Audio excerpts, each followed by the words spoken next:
Welcome to D.I.Y. Automotive School with my friend Pete and Minnie, the body shop girl. It's everything you need to know about cars and more.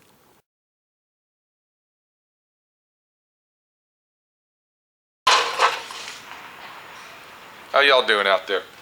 Okay, what I just rolled in with, I rolled in with a couple block sanders. Of course, this one here is just your average, everyday, hard rubber block, okay?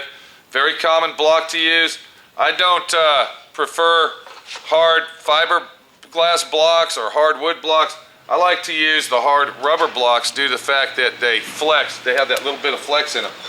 We're not going to use that block. That block's for final sanding on our Bondo. What I'm going to use, though, is I'm going to use an air file. Okay, oh, I'm sorry. Wow, we're advertising right here. That's SWRC. Yeah, that's what we're advertising for. That's who we are. Southwest Rod and Custom, Louisville, Dallas, Texas. Okay, my friend Pete, your friend Pete, everybody's friend Pete at Southwest Rod and Custom, SWRC on the internet.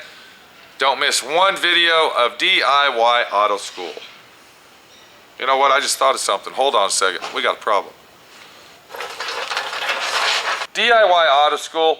Catch us on all our upcoming and previous videos. Okay? The class doesn't stop till you know everything. Okay, so what I have here is I have a mini air file. Okay? This is a particular brand air file. It's a very, very nice air file. And as far as I'm concerned, it's the highest quality mini air file that is on the market. Now this air file, the reason it's called a mini air file is because it's actually half the size of a standard size air file. So this is actually made for a finish air file, okay? And to get into tight places where you don't have to use a lot of paper, you're saving yourself money and time. Anybody that doesn't know how to use an air file or what an air file is for, look for our upcoming videos or previous videos of how to use an air file, okay? It's a very highly detailed video that will be in production or it's already made, depending on which video you're watching and how long this video's been on. Check it out at D.I.Y. Auto School on YouTube. Make sure you wear those. It's very important to always protect yourself against any flying debris.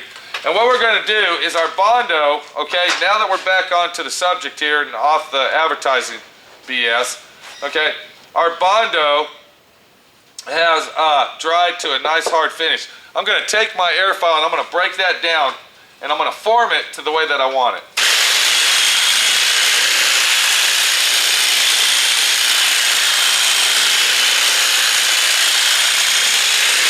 Now what I'm going to do is I'm going to take my hand block, okay, and I'm going to be very careful. I don't want to sand the inside of this lip. So to protect that, what I'm going to do is I'm going to take some yellow tape, okay, you don't have to use yellow if you don't want to. And I'm going to go ahead and go on this edge right here. Now I will paint the edge and I'll show you that when we get to the painting. But what I'm going to do is I'm going to protect that with some tape along that edge because I don't want to have to go into the door jamb to repair this, see. I want to go ahead and contain the dent. I want to contain this area as small as possible. That way we're not using a lot of paint and we don't have to worry about the area. What I've done is I put 3 layers of tape on the inside of my lip right here. Okay, if you look real close you can see a line coming down. Okay, and this is where I'll cut my paper off and I'll cut the, this is where I'll tape it off with paper, back tape it, to paint the quarter panel. Okay, is right here at that body line as it comes down. But for right now, we're not worried about that. All we're worried about is not scratching the inside of the jamb right here. So I'm going to take my block and I'm going to go ahead and square that up.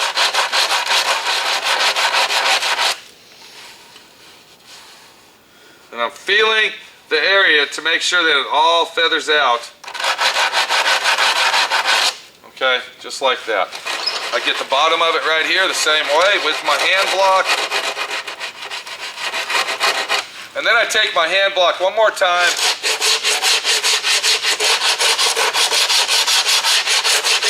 Just to make sure that it's all in order.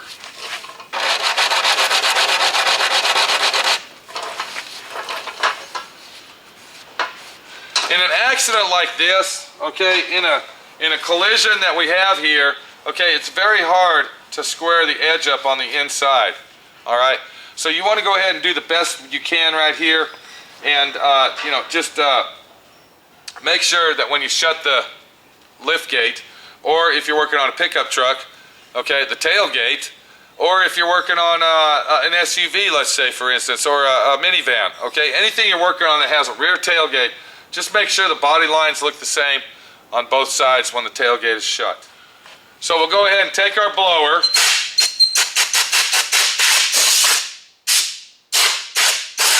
Get all the imperfections, dust out, get all the Bondo, the loose Bondo off of the area.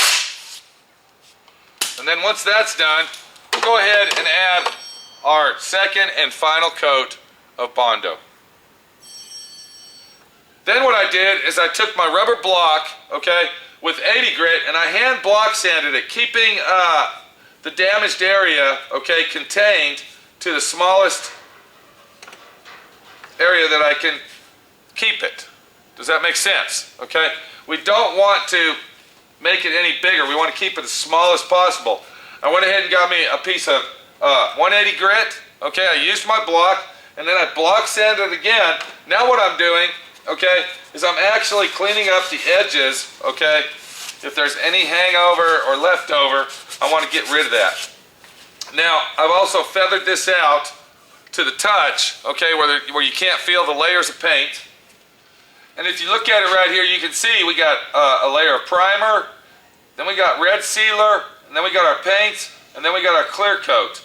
Okay, it's very important to make sure that you take your block, don't do that by hand, but you take your block and you block sand that down, okay, to feather it out with your 180. Now what I'm going to do with my 180 is I'm going to go ahead and go a little bit higher than our dent here. On each side, I'm going to bring it out about 2 inches. And then what I'm going to do is I'm going to tape that off.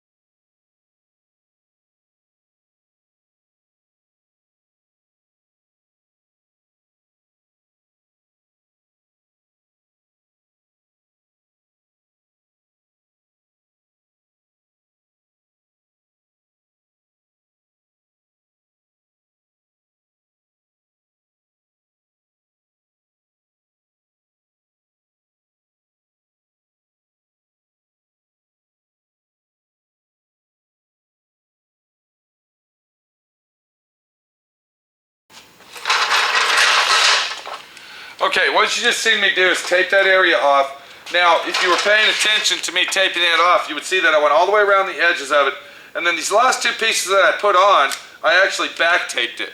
Now what back taping is when you actually cover the piece that's going to be primed and then you fold the paper back. What that's going to do is it's going to give it a nice soft edge. Now you see why I went approximately 1 inch to 2 inches away from where we actually had our damage, because that's going to give us a very, very soft edge to sand, and we won't have to do a lot of sanding on the paint itself, okay? We're just going to do our wet sanding and concentrate on this area, okay? And we'll be able to blend our paint in, and you'll never know it was painted. Now,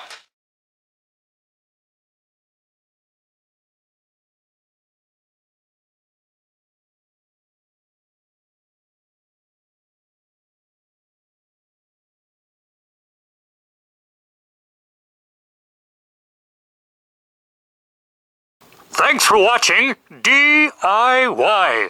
Automotive School. Classes don't stop till you know everything.